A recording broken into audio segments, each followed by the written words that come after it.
সকলকে সালাম এবং শুভেচ্ছা জানাচ্ছি। আমি আপনাদের বক্তব্য আমি পুরো মনোযোগ দিয়ে শুনেছি। আপনাদের সমস্ত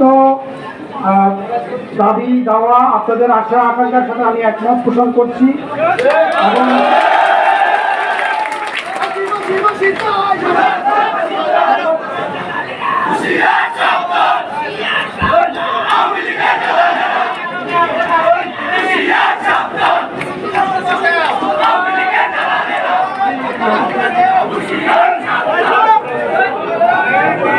আমি আপনাদের কাছে অনুরোধ করব, আপনারা সকলেই শান্ত থাকবেন এবং আপনারা নিয়মতান্ত্রিক উপায়ে আপনারা আন্দোলন চালিয়ে যান এবং কোনোভাবেই যেন বেশিরভাগ যেন আর মাথা পেড়া দিয়ে উঠতে না পারে। সকলকে আপনাদেরকে সার্বত্রিক সজাগ এবং অনুরোধ জানাচ্ছি। আর আপনাদের পক্ষ থেকে আপনাদের পক্ষে আমার যা করণীয় ইনশাআল্লাহ আমি মনুষ্যতা আকারে আমি সেটা আপনাদের জন্য করেই যাব। আপনাদের সকলকে ভালো থাকবেন, এই কাজটা ব্যক্ত করে আমার বক্তব্য শেষ করছি।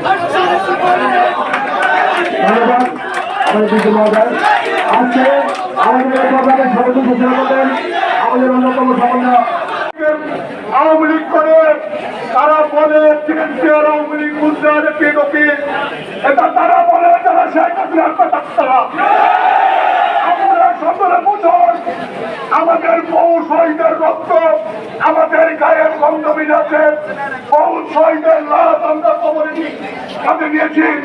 ময়মনসিংহে আমরা আমাদের মহানগর বিএনপির আহ্বায়ক অধ্যাপক শফিকুল ইসলাম ৭১ বছর বয়স, বিখ্যাত হাঁটতে পারে না এমন লোককেও রাত্রে ২টার সময় বাসা থেকে ধরে নিয়ে এসেছে। আজকে পুলিশ প্রশাসন ভদ্র হয়ে গেছে।